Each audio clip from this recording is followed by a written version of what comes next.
Okay.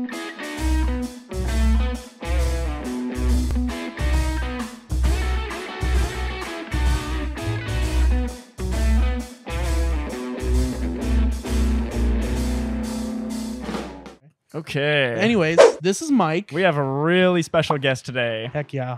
I'm not gonna lie, this is the episode I've been most excited for because of what Mike does. Yes. So we could just give a brief intro. You're an MMA fighter, but That's along correct. with that, for 559 fights in Fresno, that's the promotion that you fight under.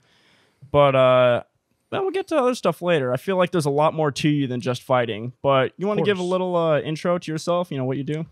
Yeah. So my name's Michael the Mobster Gomez. I do MMA on the side, and I've been doing that for about 7-8 years now going on. Before that, I was in wrestling. Did that since I was a kid.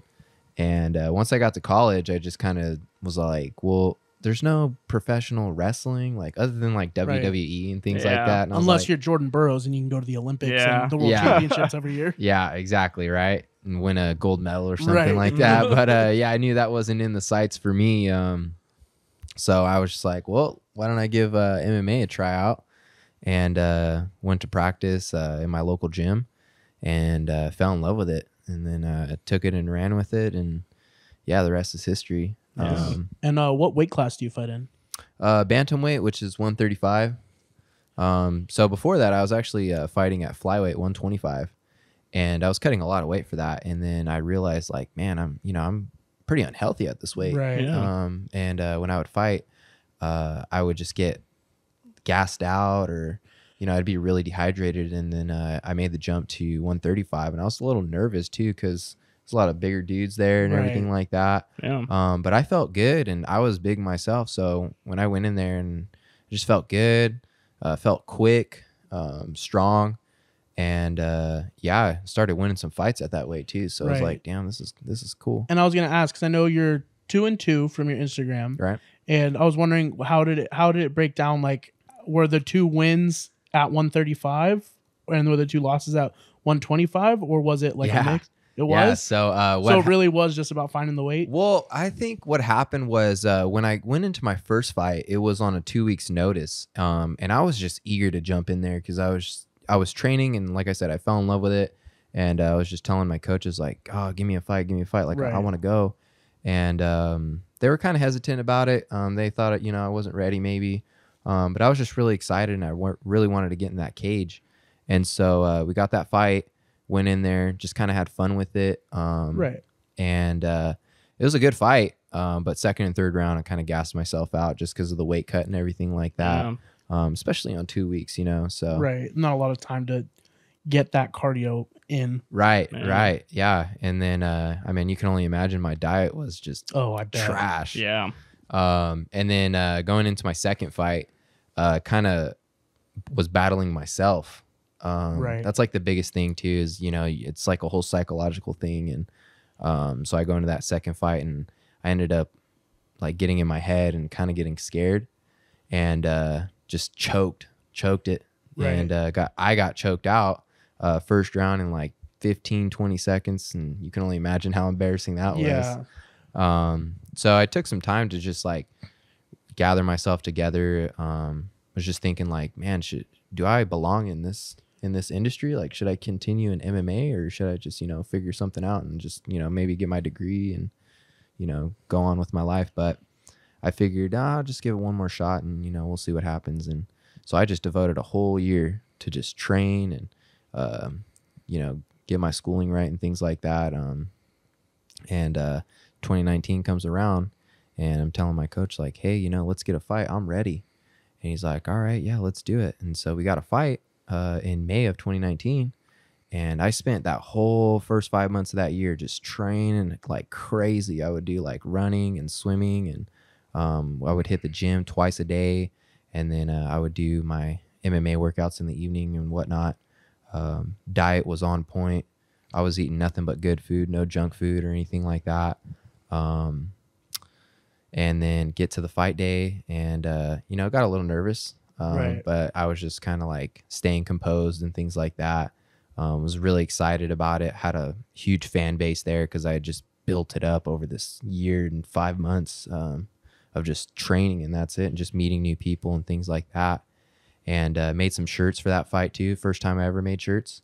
Going to that fight, and ended up being a 3-round war, but I won by unanimous decision. Then that just kind of clicked in my head, like, oh man, you know, I belong here, you know. Right. It's like And affirmed it. Yeah, It's like you took that year and 5 months and you said like, and like I thought it was weight, but like it's hearing from that, it's like the experience, like the training maturity, like it's like, and that's something I've always like really admired about like boxing and MMA, but specifically MMA, because like every sport you hear about, like, oh, the mental battle, you're battling yourself, right. but like it's so amplified in a sport like mixed martial arts, because if you don't overcome yourself, then you're gonna get punched in the face, choked out, possibly have an arm or leg broken. Like, and there's just like so much that can go wrong. Where like, and like I'm track and field, I'm a thrower. Like, the worst that can go wrong if I don't overcome myself is I don't throw as far and I lose. Me losing has nothing to do with my personal health. Right. Yeah. So like I've always admired like the mental fortitude. And like you said, that's what you had to build up. Yeah. Over the year and 5 months. Yeah. And that whole weight cutting phase too. I mean, that adds a whole layer to it that like I feel like a lot of people don't think about that much. Because I mean, I haven't gone through anything like, you know, obviously you've gone through MMA and then way more wrestling, but I did a bit of wrestling in high school, and like it's weird. Like you see how some people just collapse mentally from just the weight cut. Right. Because it's like even that is just so grueling. And then they get them to the, you know, they hit the mat and they're just like, okay, I just want it to be over. I'm ready to just be done. Yeah. You know? And what's your like what's your like your training rate? Like what do you walk around at? So I usually walk around at like 145, 150, and then I'll make that cut to 135. Right. So 125 must have been a brutal cut then. Oh yeah. It was Jeez. bad. I mean, my face was all sucked in and everything like that. Was barely drinking any water and things like that. Yeah, it was just bad. Yeah. And going up to 155 really isn't an option, because then you're dealing with guys that are like just so much bigger than you. Oh, they're huge, and see, the thing about this sport is people will just cut the weight. Right. You know, I feel like if everyone were just to walk around at what their weight is and fight at what they walk around at and things like that, nobody would have to cut weight. But everyone's trying to get that advantage in this sport. And, you know, you have people cutting like 20 pounds, especially in the pro leagues, where they're cutting like 20 pounds, sometimes 30 pounds and things like that. And, you know, they have a size advantage over some of these smaller guys in these lower weight classes. And yeah. I remember I saw that a lot with like, whenever you saw the Nate Diaz Conor McGregor fight. Yeah. So obviously you have a guy that could be fighting in the 185 division, like getting real scrawny to go down to 170. Then you got Conor, who like 155 really is at home, and 145 going up to 170. I mean, you could just see like the size difference, and like especially in the first fight, like it made a huge difference. Oh yeah. Oh yeah. Especially in that first fight too, when Conor was just dropping those bombs because he had that speed and everything, and Nate just took him. Yeah. Because the bigger you are, the more like shots you can take, especially if they're like bombs coming at you. And guy with like Nate Diaz, you know, he's been in so many wars, he could just take those shots, eat them, and then, you know, dish him out. But then when they fought again in that second fight, you can see Conor stayed a little more composed and started working the leg kicks and things like that. Yeah, started touching him instead of putting 100% in every blow. Yeah, because he gassed himself out the first fight. Yeah, and like that's another thing. It's like just from like the dabbling in training I've done, not even training like, oh, I want to fight. Like, oh, I'm just like recreationally, I like watching the sport. Like I'm going to do it. Like the difference in cardio from like running versus like even just like hitting a heavy bag with boxing gloves for like 30 seconds to a minute is completely different. Yeah. Like it's like, it's almost like it's like just a mix between cardio and explosive activity. Cause like, it's definitely cardio cause you get your heart rate up, you're staying there, but like, it's not like running, like, cause running, it's like steady state where you're like doing one constant motion. Like in fighting, it's like jab, straight, like sprawl, go for a takedown. Yeah. Like it's a bunch of explosive burst movements, but you have to be able to do that consistently over the course of a 3 or 5 round fight. Right. And it's just a completely different level that like I couldn't even imagine. Like me doing 3 1-minute rounds on the heavy bag, I'm freaking gas, and I'm not exactly going at world record pace. You know? Yeah. What do you think? So, how many years you said you did wrestling before you started MMA? Oh man, I mean, I did wrestling since the age of 5, so I want to say like 15, 16 years of wrestling. Okay. Yeah. So it wasn't until about like 8 or 9 is when I started moving to like elite level wrestling and going to like state tournaments and regional tournaments and things like that. And then once I got to high school is when it like really went up a notch and started getting invited to like national tournaments and things like that. So it was pretty crazy. Nice.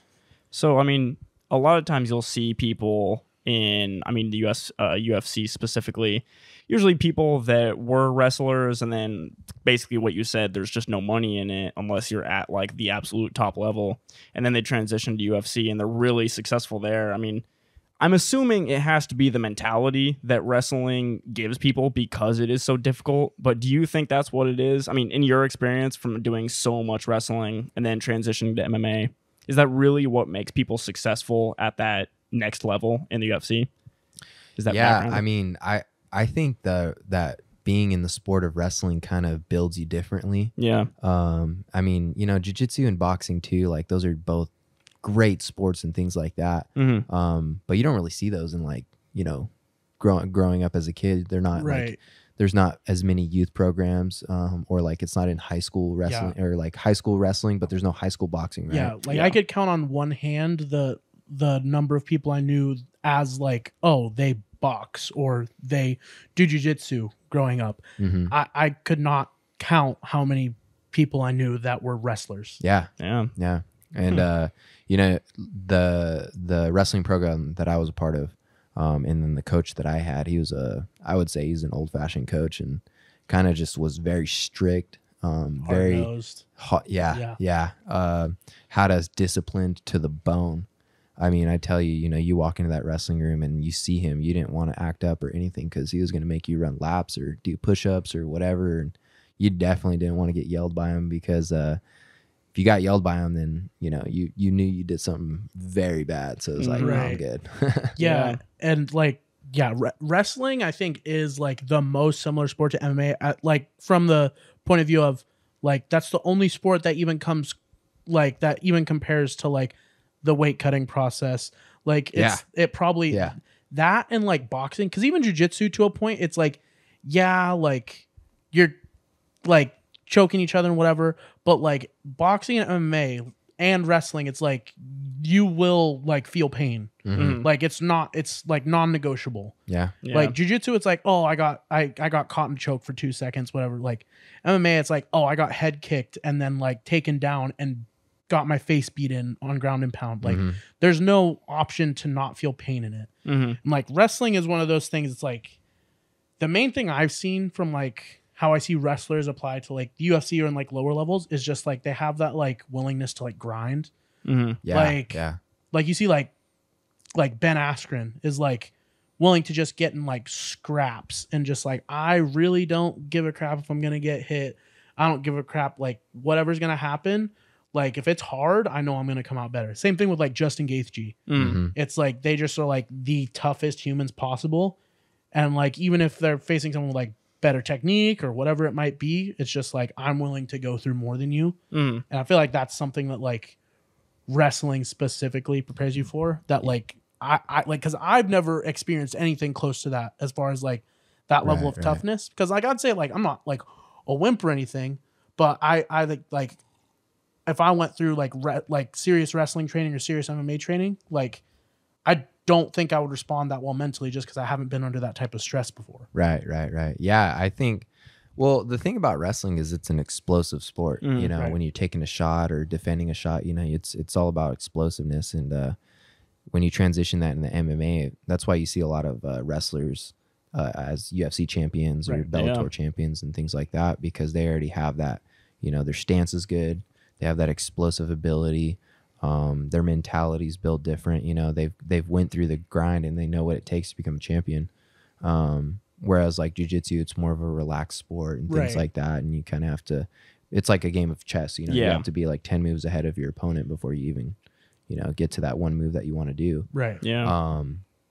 And then boxing too, it's an explosive sport as well. But the thing about wrestling is it's just like you're using your whole body, whereas like boxing, you're kind of just using your hands and, you're moving your head and things like that. But wrestling, like you're taken down, you're on the ground, you have to get up, you have to, break the lock, all that stuff. And it's easier just to transition that into MMA. Yeah. It seems like with wrestling, I mean, just in the little bit of experience that I've had, like you said, with jiu-jitsu, it's so strategic, like you said, like a chess game. And you can sort of, if you're more technical than your opponent, I feel like you can get off without exerting yourself that much. With boxing, less so. Boxing, definitely more strenuous. But still, if you get a good knockout hit on someone, I mean, they're just out. That's what it is. Whereas with wrestling, even if you're winning, it's still hard. It doesn't matter if you're winning or losing. Either way, you're still having to exert yourself so much. It's just, I don't know. There's just no way to win a match easily, I feel like. No. Even if you're winning it easily from a technical point, like, unless you pin them in the first 5 seconds, you're not going to come off not being exhausted. Yeah. No, and that's the thing, too. The thing about wrestling is, you could be winning the match 10-0, right? And, other dude can just catch you and pin you on your back, and then you end up losing that match, even though you're up by points. That's the thing with wrestling is, so you always got to be on your toes and things like that. Beautiful part about wrestling too is there's 3 different styles that you can do. So there's folk style, which is kind of the most, it's what we do here in America. Right. It's like high school wrestling. Right. Yeah. And collegiate wrestling. Collage. That's what we do when we make a lot of photos and things like that. It's a collage. No, but what the rest of the world does is they do freestyle wrestling or Greco-Roman. And freestyle wrestling is you can do more throws, so like suplexes and things like that. And then in Greco-Roman, it's all upper body. You can't shoot on the legs or touch the legs or anything like that. It's kind of more like hand fighting and things like that, and just upper body strength. So that's a beautiful part about wrestling. You have to learn all 3 of those styles, especially in high school, because in high school wrestling, there really is no off season. Yeah. Like you have from October to February is when you do folk style. And then kind of mid-March is to June, July maybe, if you make it to nationals, is when you do folk style and Greco-Roman.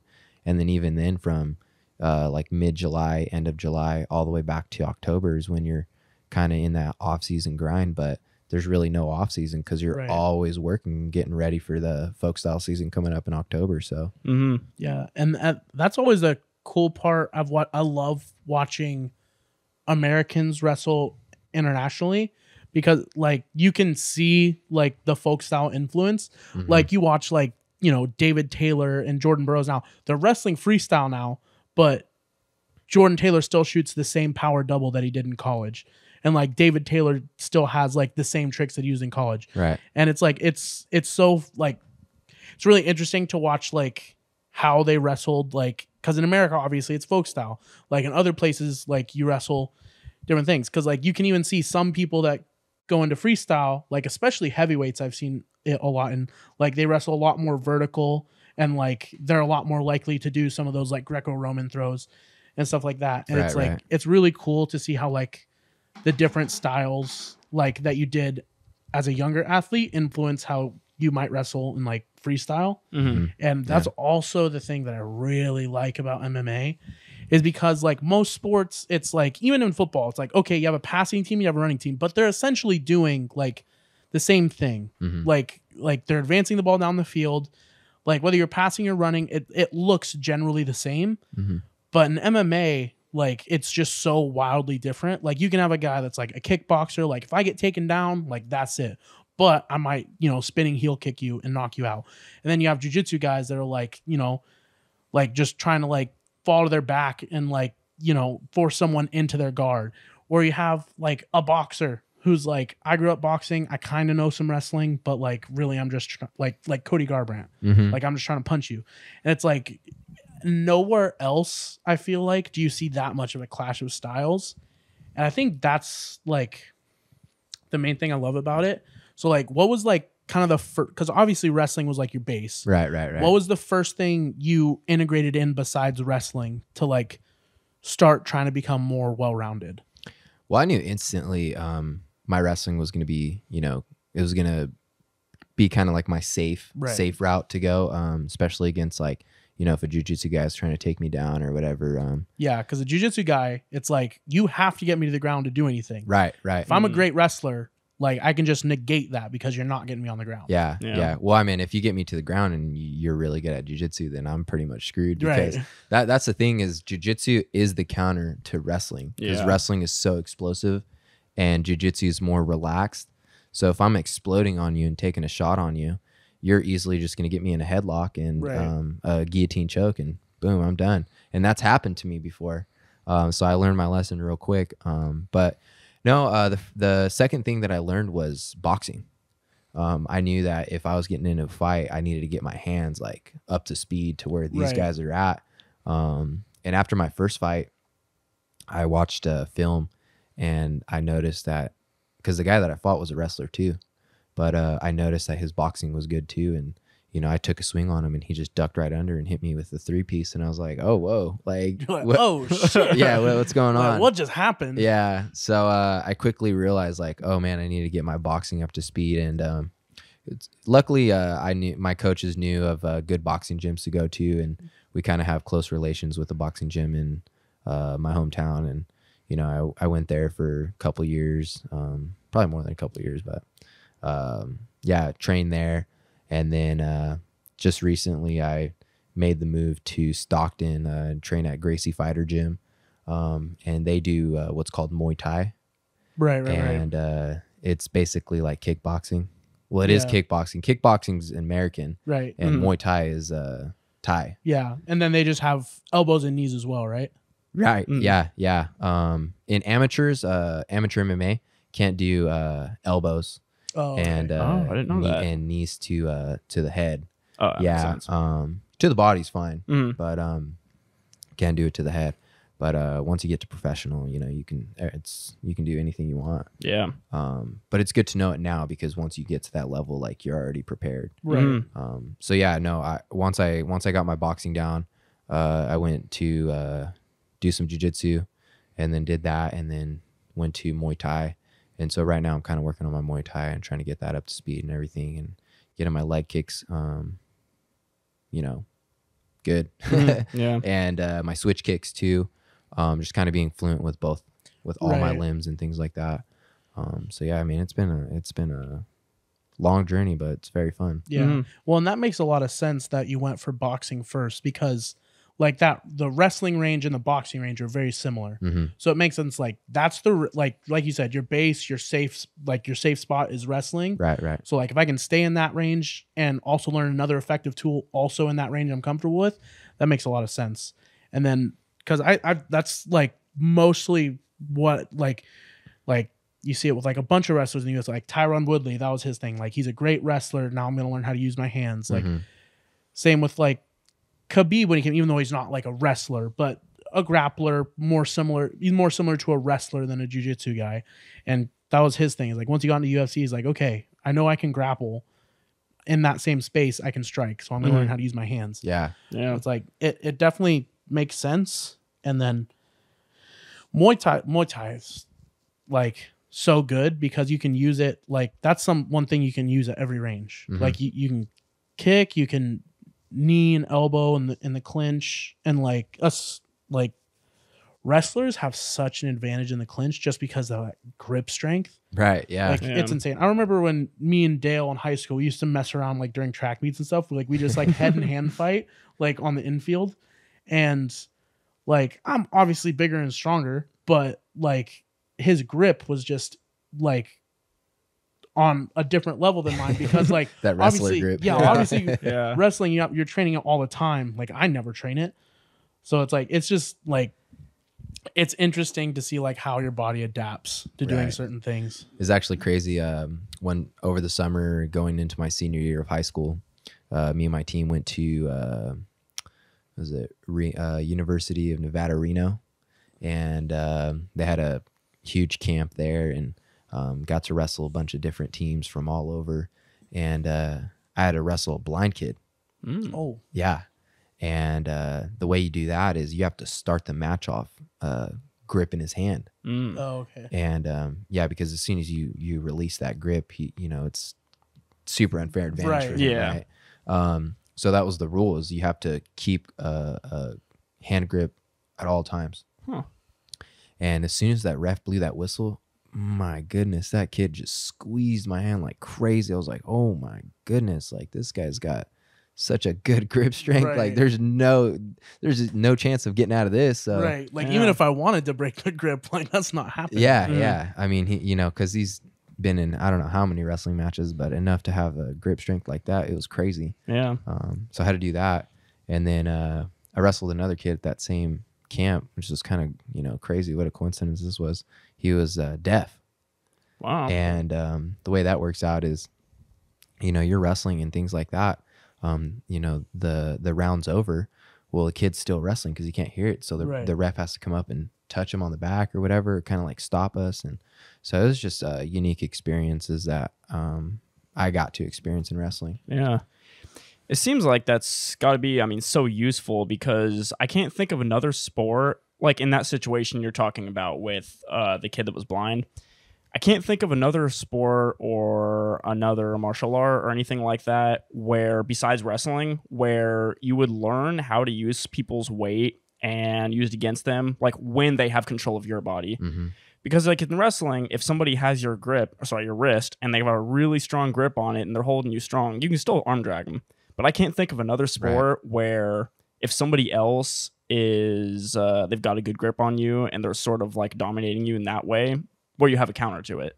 Whereas in wrestling, and I guess especially that transfer really great to, being in the octagon, it just gives you so many counters to other people if they're trying to really impose and like put their weight on you. No, but I've just been so excited for this episode because like Dale knows, like me and Cameron are the MMA nerds of the friend group. Oh, yeah. Like we'll be like watching fights, like our whole friend group, and like people will say shit, and I'm just like, oh, like I have to correct everyone. I'm like, no, that's not right. Like, what are you talking about? Like, and it's like, it's so interesting because like I've been watching it for so long and like accumulated on a lot of knowledge just from watching it and like consuming media around it. But then it's like to get the perspective of someone who's like been in the cage and like had someone that's like trying to cause you physical harm. Yeah. It's like something that like no matter how much you watch, no matter how much you experience, no matter how much you recreationally do jiu-jitsu or boxing or whatever, like it's something you can't even grasp or explain unless you have someone like to explain it from experience. Yeah. No, yeah. I mean, even then it's tough. I always say it's hard to explain the sport from the inside looking out. And it's hard to understand that sport from the outside looking in because you don't fully understand unless you get locked inside that cage, and it's just you and the other guy and the ref in there, of course. But your fight or flight mode starts to kick in. And it's like, whoa, like this dude's trying to knock me out. Like, I better defend myself or do something because I'm not trying to get hurt. I'm trying to go home and enjoy myself and, spend time with my family. So that's the scary part too. Oh, yeah. It's like the closest you can get to like a true like life or death moment without there actually being like, and there always is obviously in a situation like that, but without there being like a super like serious threat to death. Like, that's the closest you can get. Yeah. And just from like from pride standpoint too, it's like any team sport, you can kind of say, well, this guy did this thing wrong, this happened, you can kind of shove off the blame if you don't want to take responsibility for your mistakes. But with wrestling, with MMA, like it's just you and the other guy. Yeah. There's no way to say, well, it was just somebody else messed up their job. It's just you. Yeah. No, so it's like you have to take responsibility. Yeah, that's the biggest thing too. I love it because I love team sports where you have to rely on someone else to, especially in like football or something. You have to rely. I fucking hate it. That's why I stopped doing it. I'm like, damn, like I was playing baseball. I'm like, I'm good, and these other people suck, and that means we lose. Like, I'm not with it, dude. But why can't you just do your part, right? Right. I'm like, dude, it's a fly ball. Just catch it. Like, it's not hard. No, I understand what you mean because I've played other sports too. But there's nothing like wrestling and like jiu-jitsu, boxing, and all those other combat sports where it's just you and the other guy.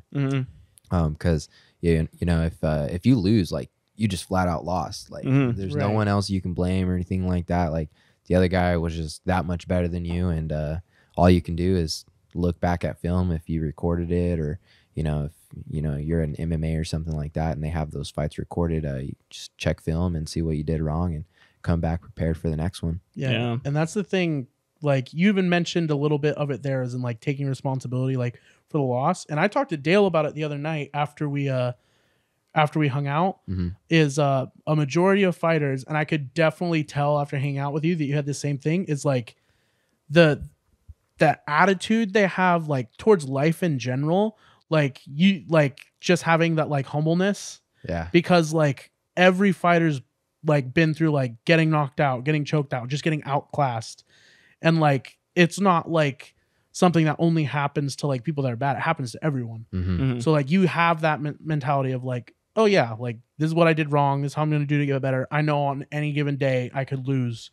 So like you're not going to have that mindset of like, obviously you have the mindset of like you think you're going to win, but it's not like cockiness. It's like you have to see it that way. That's the biggest thing too, is I've actually had to deal with that quite a few times. Is I walk around with this confident personality, and like not like I'm the shit, because I know damn well I'm far from it, but like I work hard at what I do, and I do a damn good job. Right.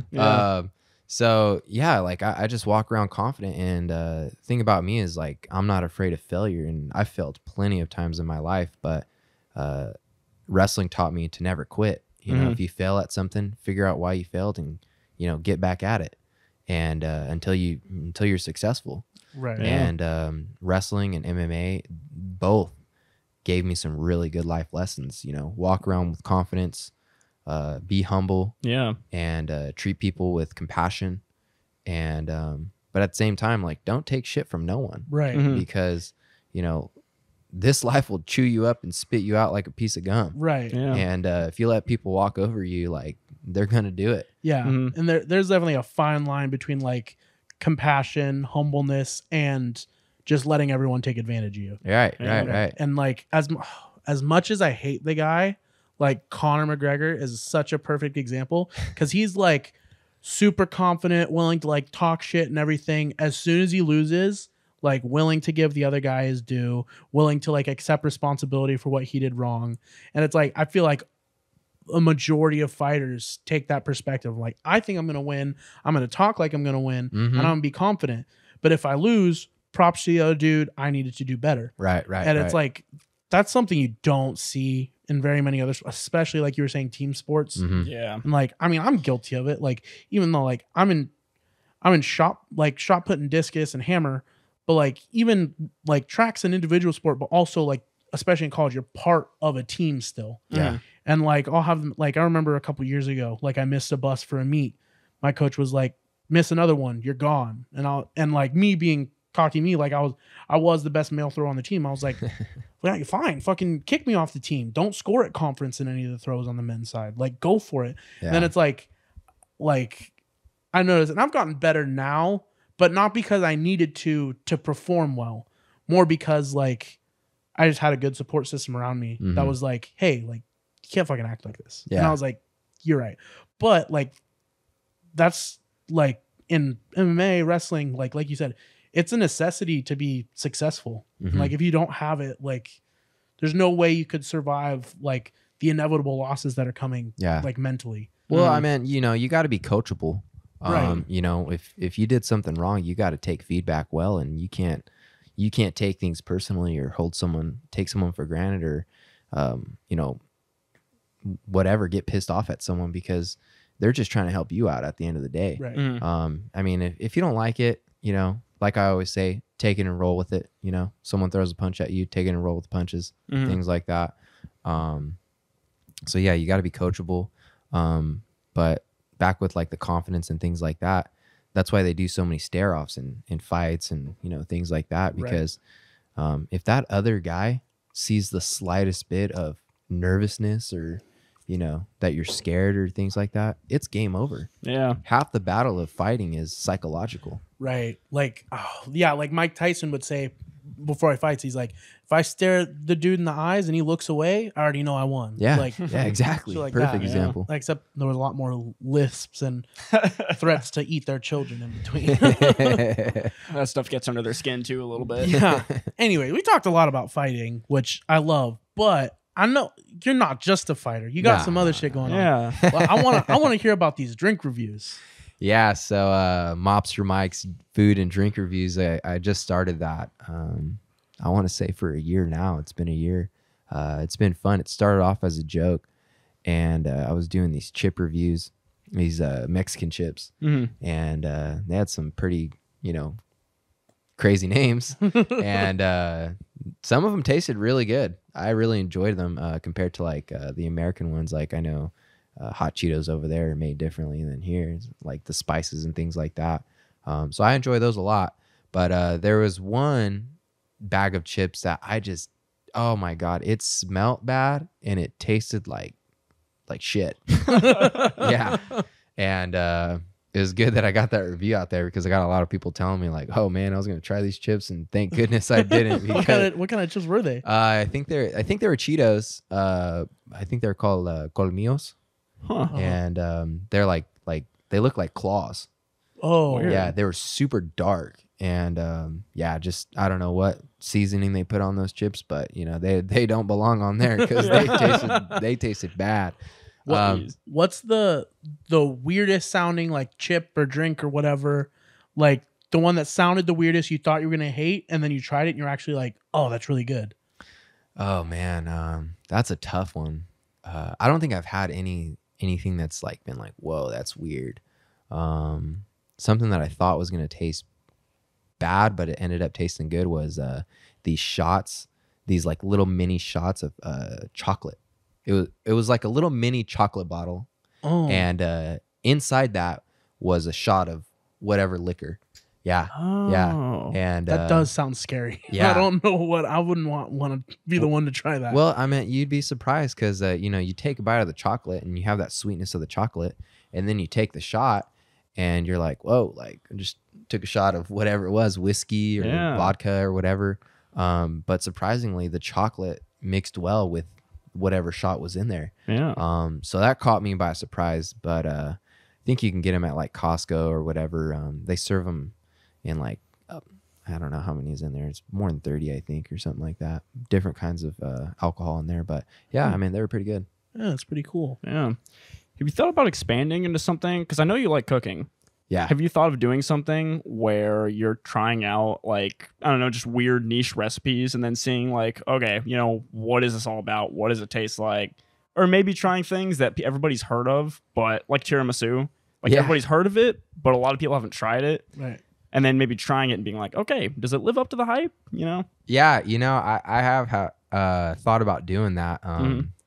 It was crazy that you asked that because the other day my roommate made dinner and he threw together like this super delicious dish. It was a pasta dish, and he used these super bougie like ingredients, and he was telling me like, oh yeah, this is broccoli, but it's like bougie broccoli. It was called broccolini. Oh, broccolini. Yeah.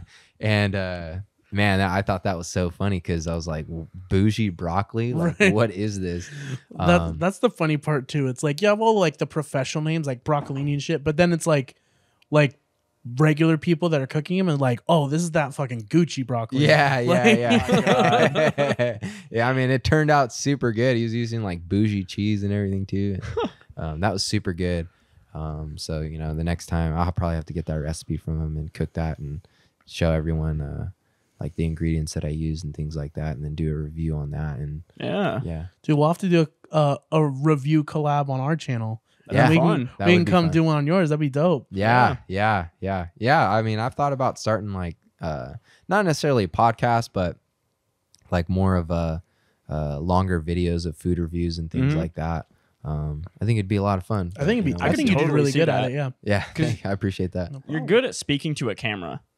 Like, whenever you post your videos on Instagram, I always look at them and it never feels like forced or awkward. It always feels like, oh yeah, this is just natural. Okay. And it's like, I don't want to say the story, but I guess the story of like what's happening in it, like progresses naturally. Yeah. There's never a point where I'm like, okay, what's happening? Why am I watching this? Right. You know what I mean? Maybe it you feels should- very natural. Yeah. You should get him to the voiceovers for your vlogs. Yeah, I know. Yeah. Yeah, oh. maybe. Dude, oh, that was rough. Yeah, see Dude, that? just have him lip syncing and just your voice coming through. Yeah. The humanity. Now, I appreciate that so much more now because after trying it myself, I was like, yeah, that was not good. It just really wasn't. I mean, it was good. Like you're too harsh on it. It's just that The voiceover. Yeah, the that- voiceover was not that good. tiny part was like not the best, but like the whole package as a whole was really good. But dude, the voiceover though, it made me appreciate because I was like, I've seen you do these ones on Instagram like 1,000 times. I was like, okay, it was like I could do that. No problem.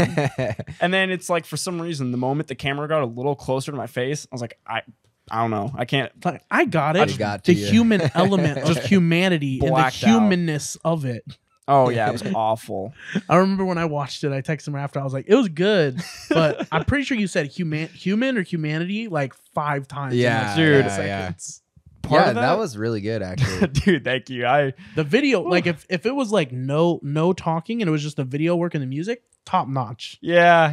I'm glad there was at least something where I finished it and was like, okay, that part, cool. I could do that again and be fine. But also, like, man, I haven't done any kind of, combat sport, martial art in a while. But I was like, yeah, this is one of those taking responsibility moments. I was like, that was awful. Like that piece there, that needs to go. Yeah. Yeah, no. But no, I can see it though. I mean, you have like a very natural way of speaking to the camera without having anybody else there. Mhm. You know what I mean? Yeah. Just by yourself. Like it feels natural. It feels like something that you could see somebody like when you see people host like a TV show and it's just one-on-one speaking to the camera, but you feel like you're kind of there with them as an audience. It feels like that. Bro, you know? that's like feels good. every time I watch old Jeopardy, I just stare Alex Trebek in the eyes. I'm just like, this guy knows what he's doing. Yeah. Oh, yeah. One thing, I'd be remiss not to ask this because I'm like a calm English major. Yeah. The Mobster, that's your nickname. Right, Like, right. Ah, here First it of goes, all, here it I goes. appreciate the alliteration. Mobster Mike, MM, great. But like, where did the nickname come from? Like, where did it originate? Man, yeah, that's a pretty crazy story how it happened. So, first couple fights, I didn't have a ring name, and they just introduced me. Oh, Michael Gomez in the red corner, and over time, I was just thinking like, man, I need a ring name. Like, Right. what are they gonna call me? And I was thinking of all kinds of names and. Telling my coach and my teammates and my family, like, oh, what do you think of this name? What do you think of this? And they're like, oh, yeah, that's cool. But it wasn't like, oh, yeah, that's a good Right. one, And I knew instantly, like, oh, they're just trying to be nice, like, whatever. But I knew, like, nah, this ain't it. Like, I called myself Gorilla Gomez one time, and I was like, See, man, that this- one also has alliteration. Definitely not as good, though. Yeah, no, it wasn't as good. And so I spent some time on it and I did some research and things like that. And turns out part of my family's from Sicily. Oh, shit. Yeah. Interesting. So and my mom did that that DNA test or what? Yeah, like what is it? There's like 23 and me? 23andMe or like there's like Ancestry. Ancestry. There you go. Mm. Yeah, she did an ancestry test and it turns out, yeah, family's from Sicily. So I Huh. thought that was pretty cool. Wow. So I did some research on that, and it turns out that the mob originally started in Sicily. Mm-hmm. And so, life goes on, and go to Monterey with my family, and we're walking through, and you see one of those old-fashioned picture booths that they throw on old-fashioned clothes and things like that. So the lady throws a suit on me and gives me a Tommy gun, and take a pic with a fedora hat, and take the picture. Few weeks roll by and I'm looking at the picture and I'm just like, damn, I look like a mobster. And then it just clicks. I'm like, Mobster Mike. I was like, there it is. And so I'm telling my coaches and I'm telling my family and telling my teammates, like, my name's Mobster Mike. And they're like, huh, okay. Like, and I knew right there. I was like, oh, yeah, this is it. Damn. And so I go into my next fight. I made shirts, go into my next fight, my third fight. And they announced me Michael the Mobster Gomez. And won that fight, that 3-round war. And took this super iconic picture and captioned it, the mobster. Oh, And that's such a great story. Yeah, from there on, it was just like Mobster Mike, and it just stuck. Everyone started calling me mobster and things like that, especially after you come off of, your first win. Right. But you come off of a fresh win. Yeah. People are like, oh, there he is, the mobster, like the winner. And so from there on, it just kind of stuck. And then I kind of rolled with it and started moving it into other things like the food reviews and things like that. So yeah, it's been a lot of fun and hell of a name. Yeah, it's a great name. Like the great story behind it too makes it. But like, there's so many times where I've seen like fighters and stuff, and the nickname, I'm like, yeah, that one's not it. Yeah, that's not it. But like Mobster, like that's epic. Yeah. And I kind of own it too, because outside of the ring, I like to wear fedoras and things like that too. So, I own that and run with it, and I kind of made it a brand. Yeah. Right. And that's the thing. It's like you can even if you stopped fighting today, like you have the Mobster Mike food reviews and stuff like that. Like you said, made it a brand. Like that's like something that you can carry over to like anything. Yeah. Well, I started expanding from it and thinking like, well, what my fan base is called the Mafia. So, you want to come join the Mafia and, be a part of this winning team. I'm officially claiming me as part of the Mafia. There you go. You're a mobster yourself then. So I kind of want people to be a part of that. And, hey, you're a mobster. You're part of the Mafia. Let's continue this winning train and things like that. My slogan is stay mobbing. Nice. Mob everywhere I go and things like that. So I don't know. I just kind of see what sticks and see what doesn't and kind of just have fun with it. And and it's nice to see like athletes like take on the role of like an entertainer. Yeah. Because you see some people like, I'm here to fight, I'll go there, like, and like that'll get you fights on its own. Yeah. It's just like there's more to it. Yeah, like not only am I like a good fighter, but like I'm gonna bring a fan base. I'm gonna bring like entertainment. Like people are like, I want to watch the fight. 1, because it's a fight, so that's cool. 2, because like it's 2 good fighters. 3, dude, it's Mobster Mike. Yeah, his fucking whole crew like is dope as fuck. Rolling deep. Yeah. And it's just like it's stuff like that that really makes like sports exciting, particularly MMA. Yeah. Yeah. I'm like, oh, Another thing too is I got my own logo. It's funny how that worked out because I was going into my 4th fight, and at the time I was rushing fraternity called Cap Sigma, and I asked one of the brothers in there, like, because he does graphic designing, and I was like, "Hey, you think you can create me a logo?" And he's like, "Yeah, sure. Give me some time." And so a few days roll by and sends me an email of the logo, and I was like, "Oh, that's really nice," and made some shirts with that logo on it, and they were red shirts, and everyone rolled deep in these red shirts. Had the whole, I guess you could call it like the red wave, dude, rolling deep to the 4th fight. Yeah, you were there. I still have that shirt. Yeah, that's right. It's a nice shirt. Yeah. Like I wear that thing all the time, dude. yo, you still selling these things? Yeah, I got to make some more shirts. It's been a while, but like I said, I've just made it a brand now because a lot of fighters, what they'll do is they'll just slap their sponsors on their shirts and kind of just, here you go, you know what I mean? But I wanted to take a different route and make it like, something fashionable, something that you can wear, not just to fights, but like, you can wear it casually, you can wear it while you're just chilling at home or whatnot. And so that's kind of what I wanted to do, and then just continue to make shirts with that brand or with that, with the name Mobster, and kind of see where I can take that. If you end up making more shirts, get a 3X, I'll pay for them. I definitely got you.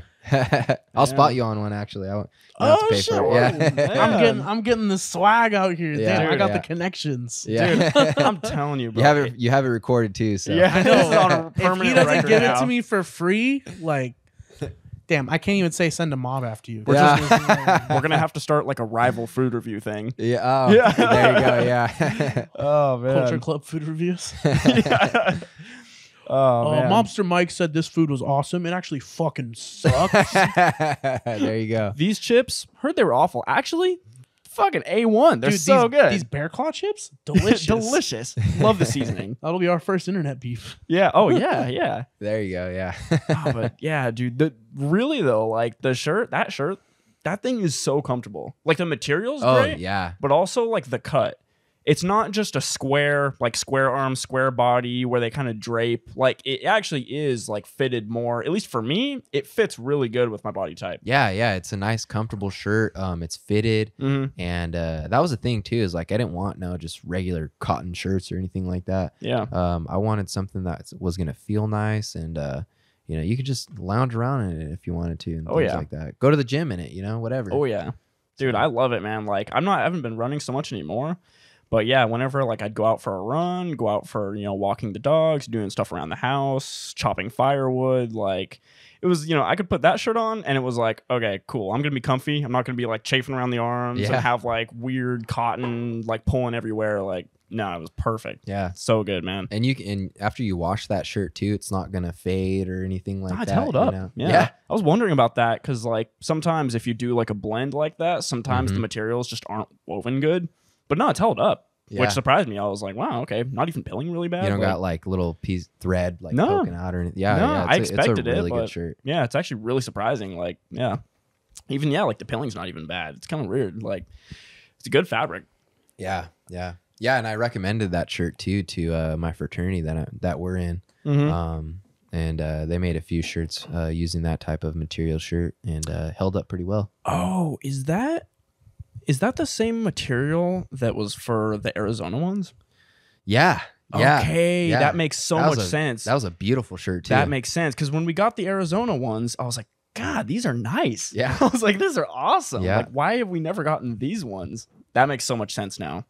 Yeah, dude, you're gonna be chilling hard. And in I don't this even have shirt. to pay for it. Damn. Yeah, you're getting the hookup, man. Heck yeah. So I know we've talked about this a little bit, but when does it seem like your next fight might be coming up? Man, I've been trying to get in that ring already. I want to fight next year around February, March. Because right now, like, got Christmas coming up and New Year's coming up. So, I mean, I could, like, if I was dedicated to it, like, and I really wanted to get in there, I can make the sacrifices, but I just really want to, like, hang out with the fam and, and I'm still training and things like that. But if I want to be in, like, camp and kind of, like, devote my whole day to training and things like that, I could do it. But there's no rush. Yeah. Right. I mean, it's not like you're young and like, especially like you said, it's not like you're just like waiting because you're like, oh, I don't feel like doing it right now. It's like you got the holidays coming up. It'll be nice to spend time with family and everything. Right. But like whenever you do fight next, I'll be there. All right. Yeah. 100%. Heck yeah. I'm bringing my girlfriend. Like we're gonna. The nice part is like it'll be the first fight other than like fights in high school that are like sissy fights. That'll be like the first like street fights. Yeah. That'll be like the first mixed martial arts fight I've been to. So that's gonna be a cool experience. Yeah. Just added another member to the Mafia. Yeah, dude. For life. Yeah. There you go. Yeah. That one that I went to whenever I got that shirt, that was actually my first one too. So it was like, already cool because I was like, oh, I actually know somebody who's in the octagon. It's not just a bunch of random people, but also just that first experience of actually being there, like by the cage and hearing the punches live and like actually hearing what's happening. And dude, it is so much different. Like compared to, obviously that goes without saying, like in person compared to seeing something on TV, but just like the energy in the crowd was so crazy. And that part is like, there's no way to communicate that without being there. I mean, it was, yeah. Oh, dude, like when people would hit when people would hit the floor in the octagon, it was like you would just hear the wave of people going like, yeah, like, yeah, and just and you could just feel like the vibration of like the punches landing. It was crazy. Yeah, no, So yeah, fun. that venue that we were in, I really loved that venue because it was kind of small, but that you could fit so many people in there, and this was pre-COVID too, so you could fit so many people in that. We called it the Rainbow Ballroom, Right? and they hold like little raves in there and things like that. But yeah, you put a cage in there, and you put so many fight fans in there, and everyone's just they got a few beers in them and things like that. And, you know, the energy in there is just nuts. Yeah. Yeah. And that's the thing about nice. fight fans, like above almost any other sport, is like they just do not give a fuck. Yeah, yeah. Like they get wild. Yeah, yeah. You get so competitive in there too. Man, the thing about MMA too is like no one in there is a sissy. Oh right? no. So you got this fight team, you got this fight team, and this fight team, and everyone's pissed off because we're all cutting weight and things like that, and you know everyone's talking shit to each other, and you know it's like, all right, here we are. Yeah, better not get into a fight before I get into my fight. Right. Yeah. But no, everyone keeps everyone has good character. Everyone keeps composure and things like that. I think there's only a few instances where I've seen, you know, some altercations go on, but other than that, you know, it's very professional, and you know, you get in that cage and you do your business, and then, you know, once two dudes scrap, you kind of just shake it out and, you know, go about your life. Yeah. When does that kind of like switch go off in your head? Because obviously, like right now, you're like cool, calm, like whatever. But like obviously, there comes a point where you have to switch to where it's like, now I'm not like, you know, I'm not like chill. Like I'm like, all right, I'm trying to hurt this dude. Yeah, yeah. I mean, as soon as I see the guy, like I just want to, I don't know. I want to intimidate him. I want to, you know, let him know like we're going to war, dude, and I'm not gonna back down. So, as soon as I see the guy like that switch flicks. But I mean, even a week before the fight, like once I'm getting ready, I'm kind of focused. Right. You know, I try to stay away from all my social medias and things like that. And you know, other than doing my promotional material, I kind of just I'm not liking anyone's pictures or kind of like checking the comments or things like that. Like I'm kind of just focused and training, get my sleep in, and then the day of the fights, like I'm like really zoned in. Right. I see that guy, I'm trying to intimidate him and things like that. And then as soon as, you know, those doors lock, it's go time. Right. You know, I'm not holding back because if I do, like there's a chance that I can get hurt. So I'm trying to go for the finish all the time, but I keep my composure. And then once it's over, you know, I haven't ran into an opponent yet that's been disrespectful or anything like that. But once it's over, you know, it's over. You shake hands, you know, hey, you did a great job, man. Like, you know, props to you, and, you know, may the best man win if it goes to decision. Yeah. And I think it's really telling how you say when you're getting ready, it's like, you're not like, oh, I'm going to like beat you. Like I'm going to dominate you. It's like, no, I'm ready to go to war. I'm not just ready for me to like wipe the floor with you. I'm ready to like sacrifice a lot, get beat up and still beat you. Yeah. Like that's like, it's just something so like, so specific to like combat sports, like MMA, boxing, wrestling, where it's like, I just can't relate to that. Cause like I go into meets, like I'm just gonna like, I'm gonna dominate. I'm gonna throw further than you, but there's never a point where it flips to like, I'm ready to like go through hell. It's like, no, I just want to throw further than you. Yeah. It's like that. No other sport do you have to flip that switch like that. And it's just like, it's so crazy. Cause like you look at like elite athletes in other sports and they have that like, just like mental, like you look at like Kobe, like Mamba mentality, and like same with shot putters. You'll see some shot putters get really intense, but like it's always to a certain point. It's never to a level of like they may feel like I am willing to die for it. I'm willing to put my like body on the line for it, and they somewhat do in training and stuff. But in MMA, like you literally put your body on the line. Yeah. Like you're getting punched in the face, you're getting choked, like you're getting your joints manipulated. Like there's no like halfway, and it's just like I think that's where all the energy comes from like the fighters and the crowd. It just makes it like this electric feeling that just like, oh, can't compare with it. Yeah, man. So I mean, Just to shift gears a little bit too, unless did you have anything more to kind of go ahead? So I mean, we went over, obviously we've talked a lot about fighting. We went into the food reviews. So besides that stuff, like I feel like you're kind of like a Renaissance man. So like what other type of hobbies, you know, when you're not thinking about fighting, when you're not thinking about the food reviews, like what else do you got going on? I mean, I love to take pictures. I love being in front of that camera, and I like to edit pictures. I like videography. I like to edit videos and things like that too. I just got a deal with Campus Classics as a model influencer. So that's kind of taken off.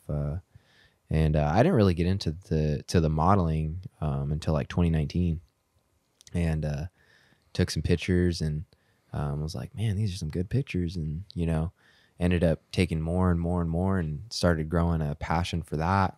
And then a couple years later, you know, I'm here, and now I have a deal with Campus Classics, and now I'm repping fraternity clothing, Kappa Sigma to be specific. So I got that, you know, going for me. I mean, yeah. And you mentioned videography and like you love being in front of the camera, and like we've had this conversation between us, like much more from like a onlooker's point of view. He's getting into videography, so like he's actually like getting into it. But for me, it's more like an onlooker's point of view, like consuming media, like because obviously now more than ever, and you've talked about taking advantage of it. It's easy to get in front of a camera, like somewhat easier than it was like 5-10 years ago to gain an audience. And like it's just a lot easier to have the potential to reach a lot of people. Like, and obviously you've taken advantage of that. Do you think that's gonna like go even further like in the coming years? And like how do you think it's gonna happen? And like do you think like it's gonna be a lot more good content, or is there also gonna be like a lot of just like filtering through a bunch of like shoddy, like not very good content? Yeah, I mean, as long as I don't screw my face up, right? Right. No, yeah, that's already happening now. I've noticed that. I mean, I have a few shots that are just kind of saved on my phone, and that I just don't post because I'm just like, this isn't content worthy or whatever. Right. Like it's good for my eyes, but it's like it's not gonna do anything. Yeah. So I'm already experiencing that. But some of the stuff that I do have, like, at least I personally think it's good content. You know what I mean? I don't know if people really like seeing just straight model shots of me all the time, but so I try to mix it up. But yeah, no, I've we went on a hike this year, up near where is it? Jamestown. What was it? It was Table Mountain. Yeah, Table Mountain. Yeah, we went on a hike up there. And get to the top, and we start doing shoots, and I was taking shots of my my brothers and everything like that. And then I don't know who took the picture of me, but anyways, took a picture up there, and it came out super nice. Like it looked like I was like on top of this giant mountain. The background was really nice. I had the lake back there, and then the composition was just like, it was crazy. Everything, That, I think honestly that's one of my favorite shots that I've taken. And then on top of that, like I think you know, I was pretty in shape at the time too. So I look pretty good. The physique, you were like, oh damn, look at them lats, huh? Yeah. Not trying to sound like narcissistic or anything like that, but I mean it was good content. So Right. I'm so curious, do you usually have other people taking the shots, or do you have like a tripod you'll use? Because like, dude, something about like the composition of them always feels right. You know what I mean? Yeah, it's always like very centered, or maybe like slightly off center with like a little bit of background. The bokeh's always like not too blurry, but enough to give it some depth of field. Like it just feels like a lot of it feels very purposeful. You know what I mean? It doesn't feel like somebody just pulled up a phone and accidentally took a good picture. No, I have to give a lot of credit to my girlfriend. She takes a lot of my pictures, and she's the one that taught me how to do like really good edits and things like that. And so, you know, we went to a lot of different places. Like we've flown to Florida and things like that, and taken some shots out there, and they came out really nice. And she's really, really into photography. And it kind of balances out well because, you know, she's into photography. I'm into videography. So, and that's her weakness too, is editing videos and making videos and stuff like that. And not a lot of people can sit there in the computer for hours and just kind of edit videos and things like that. I mean, you guys can relate, right? Like you guys are doing this podcast and things like that. I can't. He does that. He does that. This is all Dale. I've been like, I've told him, I'm like, I'm down to learn, but like, I'm definitely like, you know, I'm the comm major. I'm like the type of like marketing kind of like brand management type of thing where like I got us hooked up with like, you know, we're about to get like, we have some stuff in the works, like where it's like we're gonna get some like some custom stuff made for us and like multiple avenues and like get some like, you know, some sponsorships and stuff like that. That's kind of my role. He does all that stuff. Dude, I love it, man. It's so fun. I'm trying to find more ways I can do it because it's like it's hard to explain. It's really like monotonous, but at the same time, it's fun somehow also. I don't know. It's weird because it's like, okay, you know how like I'm sure when you're training, if you're having like a day where you're not cutting weight really hard, but you're also not strictly drilling technique, you kind of get into like a flow state. It's sort of like the only way I can describe it is like that flow state where you're like going, but you're not just going crazy. I don't know. It's a weird like mental state. You're going at like, a good pace. Yeah. Like whenever I was editing that video that I like posted for that giveaway, it was like that. I was like, okay, I know the shots I'm gonna get. I went and got the shots and then I got in, I hopped in Premiere and it was just like, okay. And then I got done and I was like, all right, cool, except for the voiceover. Yeah. but no, I don't know. It's fun, man. I mean, it's kind of like you're on autopilot. You know what I mean? Yeah. Like you kind of just go. Yeah. And even when you're finished with the final product, there's always things that you think, oh man, I could have did this better. I could have done that better. Yeah. And there's different ways that you can edit the video. And that's what I love about it is, you know, it's limitless. Oh right. Yeah. Yeah. I never realized like until we got into this, just how, because I thought of like movie productions and you know how you look at like the credits for a movie production and they've got like a colorist and like all that guy's doing is color grading the footage. Yeah. You've got another guy who's working on the sound and he has like 5 assistants. And you've got like another guy who all he's worrying about is like the gear. He's just swapping lenses. He's making sure the ND filters are on and he's doing that. He's making sure like the f-stop's where it needs to be. And I always wondered, I was like, why do they need, like, I get it. You know, it's a really high level production when you're looking at like a Hollywood movie. But I always wondered, I was like, why do you need something as specific as like a colorist with like 1 or 2 assistants? And then once I got into it and I realized like, oh, dude, there's so many ways. Like if you want something to come out right, you do need that many people. Right. Yeah. And even me from like an even more of an outsider perspective, it's like when he was like first started, he was talking about like, oh, I'm doing this and this and this and blah, blah, blah. I'm like, oh, okay. So like, we're gonna do a couple episodes. He's gonna like figure it out, and that'll be that. And then like 25 episodes later, like he's like, "Oh, I just figured out how to do this," and it like, and like every people like, "Doesn't this look better?" I'm like, "Oh shit, that does look better." And then it's like, I remember when we first started, like the first like 3-4 episodes took like 2 to 3 hours to like edit and get ready. It took forever. And now you literally do it. Like we finish the podcast, clean up, and then you edit it for like 15 minutes and then it's done. It's ready to be uploaded. Yeah. I never realized how like important it was to try to be like efficient. Like you'll hear of people that are, you know, do a lot of coding and they're constantly like talking about, okay, how can I like make everything more efficient and like streamline the whole process? And I feel like especially with video editing, dude, so much of it is so monotonous. Yeah. Especially when you have like all your source footage and you're like, okay, now I need to cut this down to the important bits. And then you're like, okay, well, I'm fixing the audio. How can I do that? Or I'm color grading. Okay, I've got all this footage from different scenes. How can I like color grade all of it?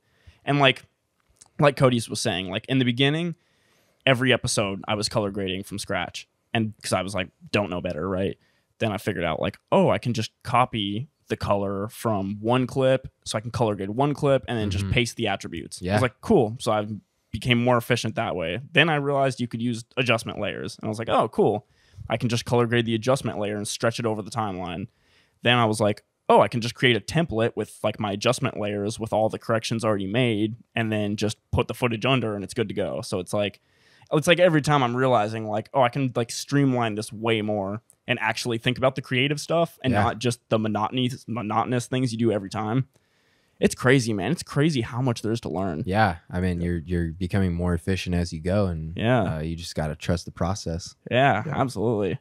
Another thing I wanted to get your opinion on when it comes to content creation, especially because you talked about how like you have like the Mobster, and it's like it's not just a nickname, it's like becoming like a brand. Right. And especially like we talked about like the digital media space becoming so much more crowded. Like it's no long like 5-10 years ago, if you just consistently uploaded on YouTube, like you'd have a good chance of gaining a pretty good following. Right. Now it takes a lot more than that. Like you have to have something, and we've talked about this about like, you know, this channel, this podcast is like you have to have something to distinguish you from everyone else. Like, yeah. Because with so much content now, like if you're scrolling through your homepage, like something has to jump out at you if you want to click on it.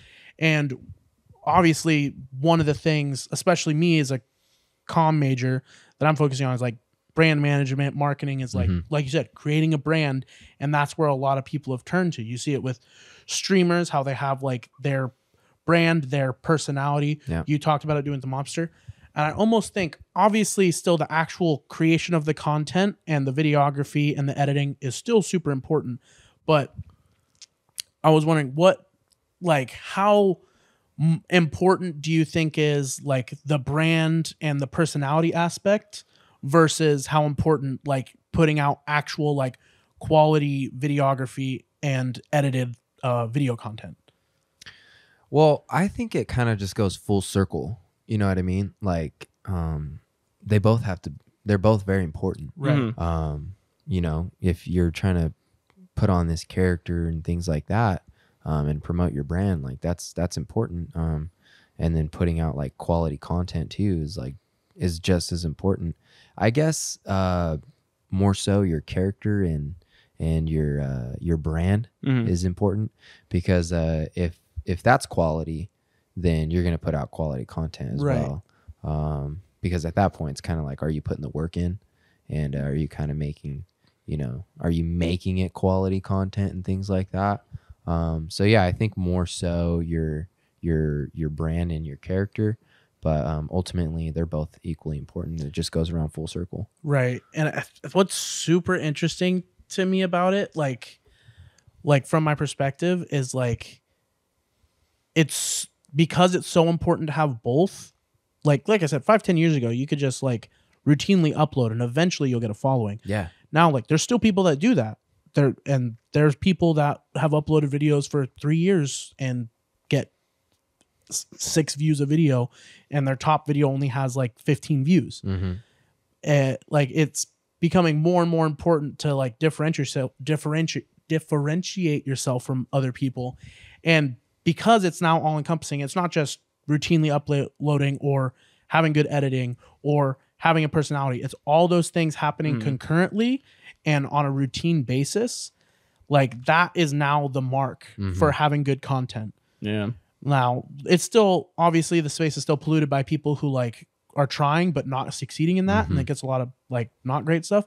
But because that level has been pushed so high, like the standard for what good content is considered to be now versus even 3 years ago is like just a massive difference. And I think that's only going to go up. I mean, it's now getting to the point where it's like, you have to have top-notch editing. Yeah. You have to have good videography. You have to have a good personality. You have to be not just entertaining once, but consistently entertaining. I mean, how many viral videos have you seen that are gone in 30 seconds? You never hear from them again. Yeah. I mean, I think at the rate that technology is expanding and things like that, you got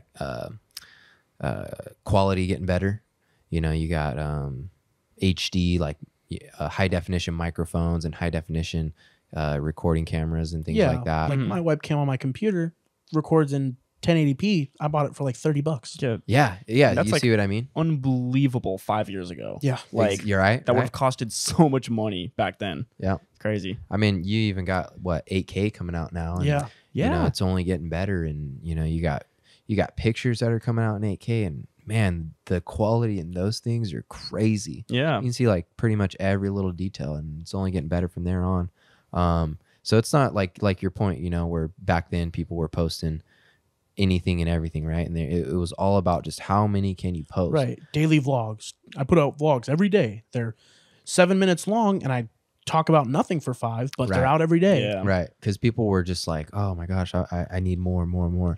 But now it's just like well, you need to put out quality content Yeah. because you're competing with so many people out there now that it's like, well, what do you bring to the table? Yeah. Like consumers on like YouTube and like other social media platforms are to a point now where it's like they have standards. Like, I mean, you just see how many like YouTube personalities from like 2014 and earlier, like how many now are just like still on YouTube. No one watches them. Right. Because they just couldn't keep up. Yeah. Like you see the shit that like Cody Ko and Noel Miller do now, and it's like insane. And then you compare that to like people who made the same type of videos in like 2012.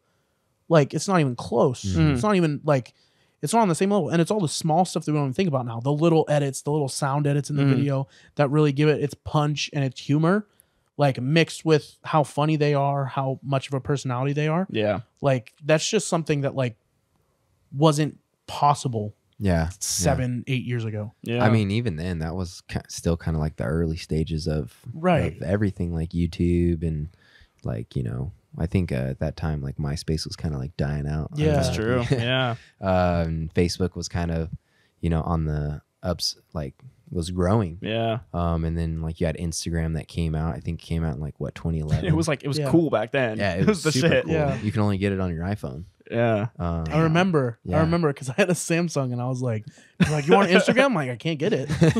Yeah, it was exclusive. Yeah. Yeah. So yeah, it's crazy, but now I feel like it's barely in like the third inning of a 9-inning game. That's the crazy part. It's like so advanced from what it was, but it's like also still in its infancy. Yeah. It's like we think about it, like YouTube was probably the start of it, like really like content creation, like on that level. And YouTube started what, 2008? Yeah, 7 or 8, something like that. 2000. I want to say 2008, and then what? It's 2021. Yeah. Yeah. So 2018. It's 13 years old. Like, like look how like the movie industry has been around for over 100 years now, and like look how far they've come from what their 13th year was. Yeah. So it's like you can sort of see like the next 10 years, like what that's going to be. Like we've talked about it on this episode, but like imagine what the next 80 years after that's going to be. Oh man. The innovation is crazy. Right. Oh, it's insane. The barrier to entry now, is just so much different. Right. But the only thing I worry about is like people's like attention span just continuing to like be shorter. Because there is really funny short form stuff. Like when you look back at old, like, okay, you mentioned Cody and Noel, and you were mentioning how it is important to like build a personality and a brand online. Back when they were first creating videos like on Vine and then barely entering YouTube, like the production quality wasn't super, super high, but it was good enough. But they had like funny personalities, and you started to attach to like sort of the characters that they had in their videos, right? And like understand the running jokes. And so it was sort of like you're saying, like they built that brand early on, even if they weren't thinking of it that way, they kind of were. And it's like, I just worry that in the future, it's going to be more about like short form clickbaity videos, like type of stuff that you'd see more on TikTok. Yeah. Whereas like Vine, you know, there was people like them that weren't just funny because they made like clickable videos. They were just actually funny. Yeah. They were just actually funny. They're legitimately comedians. Yeah. Just they happen to be in short form as opposed to putting out short form videos that aren't funny, but they're easily clickable. Right. But I also wonder, because that is a good point, but I also wonder how much of it is maybe like not as much a lack of attention span, but more of like people have a much higher standard now for the content. Like they expect it to be better. And so they're a lot more willing to be like, watch 3 minutes of video and be like, I don't want, like, this is not up to what I want to see. When you can go and watch, you know, Cody Ko, Noel, or, you know, watch a streamer like Tim the Tap Man, or like all these people who have this incredible online presence, who have all those factors that make into a great video. Why am I going to watch, you know, something that maybe I don't find to be up to snuff when I can go watch these people who routinely put out like top-notch digital media content? Yeah, but it's still like there is still like a market for longer form stuff, but think about like the videos that you see get the most attention like on TikTok. Like the production quality is horrible and they're not even really funny, but they've like TikTok is its own animal though. Yeah, it's just I just hope it's not representative of the future, cuz that's why I like YouTube more, is like I like putting something out that feels like it has longevity and feels like something that people can come back to, as opposed to like, okay, if we put a podcast out on YouTube and I see it get like 50 views, I'm like, cool, that's 50 people that at least listen to like a few minutes of it. Right. Whereas we put a video out on TikTok and I'm like, okay, whatever, it got 6,000 views, who cares? And it just feels weird, you know? Are you sure that's not more of a you thing than the world thing? No, because when I look at, just hate TikTok. Okay, see, the thing is with YouTube, our old podcast episodes will consistently get views, which always makes me feel like, okay, it was worth making that. Like it's constant progress. Yeah. Whereas with TikTok, you put a video out and it peaks for like 2 days and then gets no views. Yeah. So I know it's just the algorithm just generating views by just putting it on people's screen. Whereas YouTube, I'm at least like, oh, somebody chose to watch that. And if I see the like average view duration is high, I'm like, oh, not only did they choose to click on that video, they chose to keep on watching it. Right. Especially with a podcast, that's hard. I mean, it's so long form, you know? YouTube does feel like it has more discoverability and rediscoverability. Yeah. It's just more fulfilling, you know? I mean, just this generation right now of these short videos and everyone's wanting to go viral and things like that. I feel the same way. I hope it's not something that stays around for a while. Like TikTok's been around for, you know, what, a year, 2 years now, right? Something like that, yeah. I'm just kind of hoping it's like Vine, where it dies out after a few years and everyone just comes back to like Instagram or something like that, or YouTube, and starts making like longer quality content videos rather than these short little skits. Yeah. And you know, some people on TikTok are legitimately like good content creators, right? But the majority of it is like you guys are saying, it's just like, it's almost like you take like legit content creators on like YouTube or Twitch or something like that, and they almost like look down at these at TikTokers, and it's very much because like TikTok is taking advantage of like clickbaity, very short videos, like the app itself gives you the tools that make the video funny with like filters and sounds and everything, which basically leaves you with like not much to do if you don't want to put the effort in. Like how many times have you seen people just playing a sound of a stand-up comedy joke and it's just their reaction to it? Not even their reaction to it, just them sitting there and then laughing at the end. Yeah. See, million views. I'm like, you did not do anything to like add to it, or like you didn't create any content. You put a camera on yourself and did nothing while Dave Chappelle made us laugh. Yeah. See, that stuff, I'm like, when I see it, I'm like, because even today, even today, like, so you know how YouTube has like the YouTube Shorts now? Even today, like Cody Ko, he'll put out stuff on YouTube Shorts, and I'm like, man, he's still funny in these short videos. But then it's like, even those short videos still feel like there was thought and effort and there was like something behind them. It's not like that, what you're just saying, where it's like, okay, they know that this other person's funny and they're either just going to lip sync their shit or they're just going to like react, but not really react to it. And then it gets views, and then, because he approaches the short how he would a vlog or one of his like comedy videos that he does, is like, there's a premise. There's a premise to the video that ties it all together. This is why we're here. And then throughout that, he has a common narrative pushing it forward. Like there's creativity. That's just like a very like basic version of how to structure like good content. That's what most people like do that are good content creators.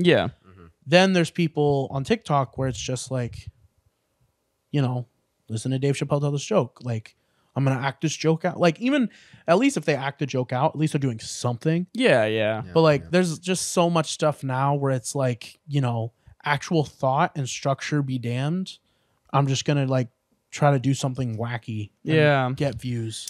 I mean, there's some good like short videos on TikTok, and you know, like Instagram's got the reels going and all that stuff. And I mean, even my dad has told me like, oh, have you seen this on TikTok? And I'm just like, Dad, you're on TikTok. What? But then he shows me and I'm just like, whoa, like I didn't even know about that. It's like pretty informative. Which there's some goods in it too. Oh yeah. But yeah, it's just like some of these pointless videos on there and it's got like 1 million views and I'm just like, what is this? You know, like, what's it adding? Yeah, it's this? like no value. It's pointless. You're kinda, at that point, you're kind of just like, you're on autopilot mode where you're just like swiping up and up and up and up. And then it's like you're trying to fulfill this satisfaction. It's never ending because you're always going to keep swiping up. Yeah. And then like with these whole like reaction videos and things like that, these like 6-second reaction videos, it's like they're pointless.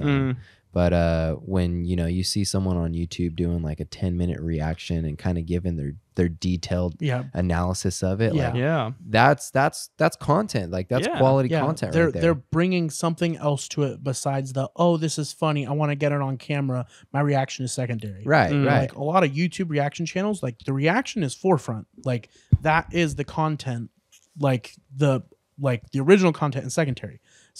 That's what it should be. Like you shouldn't, like it shouldn't even be you like adding to the content that's there. It should be you making your own content with this as the source. Right.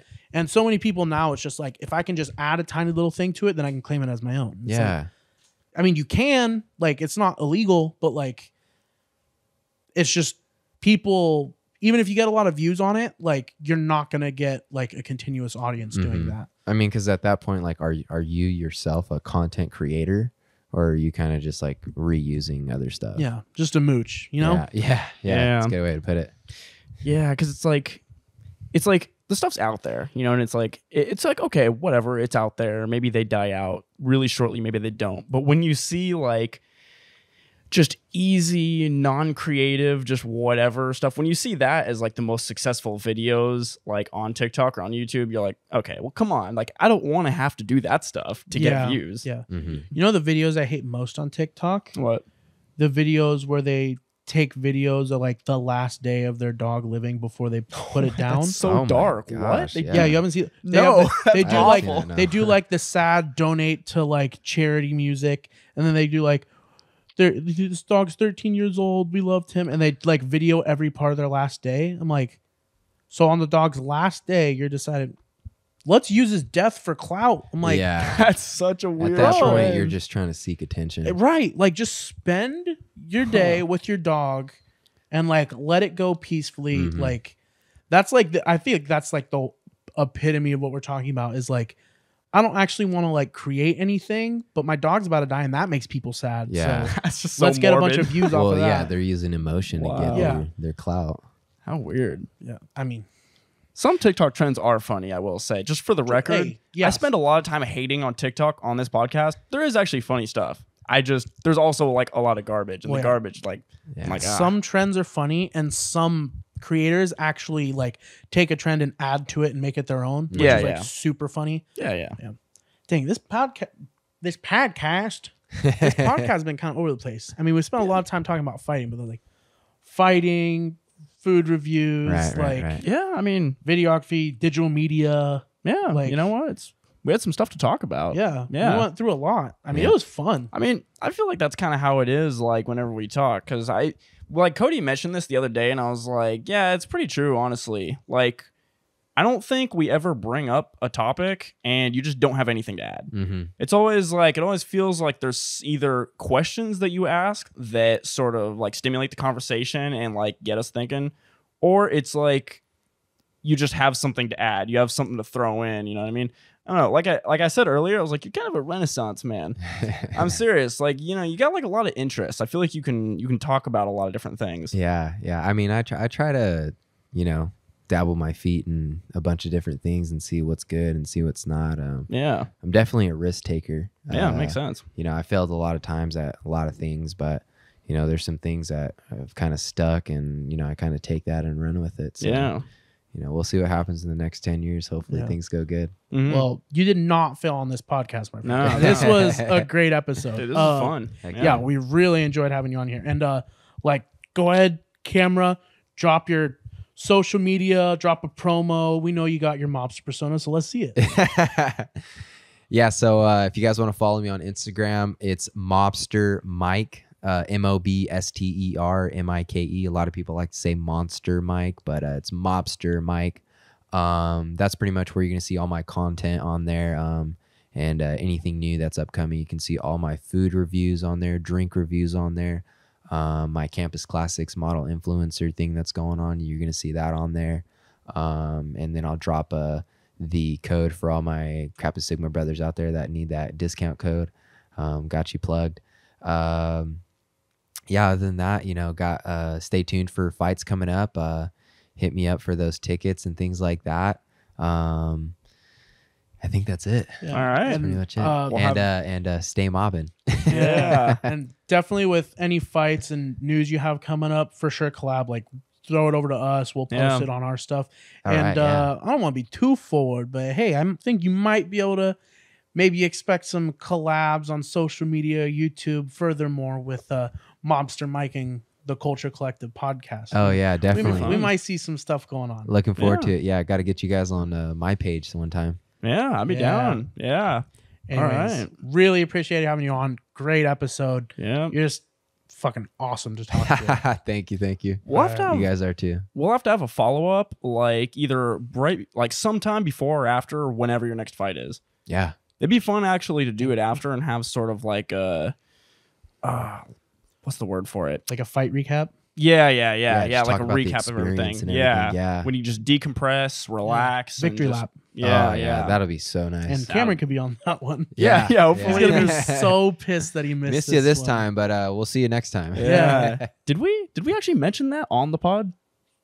That Cameron, I mean, I mentioned it, but like not like why he wasn't here. Oh, okay. Cameron's parents got COVID. So he's separating from us so, you know, we don't get sick. Yeah. So we appreciate him, but I feel bad because this was like the episode he really wanted to do. There will be more, but I appreciate you for looking out for my health. Yeah. Anyways, hope you guys enjoyed the episode. This was for sure one of the funnest ones we've done. Mm-hmm. Dude, check out Mike. Like, cool dude. Like, even better social media presence. I might have stalked you a little bit. But yeah. Come back next week where I think we'll have another guest. Yeah, next week. I think we did mention this. Maybe. Oh, you know what? Oh man, I should have mentioned this at the top of the episode. Okay, as we're recording this, the last episode's about to go up, so these are going to be really short in between. So the last episode, I think we talked about it. Yeah, the next episode, we're going to have somebody else we knew who's kind of a mixologist, you could say. Yeah. So we're going to have some fun stuff happening there. So if there's anybody that dabbles in the sauce, you know, come through next episode. It'll be fun. See you guys next week. All right. Talk to you guys next week, guys. I love you. Love you guys.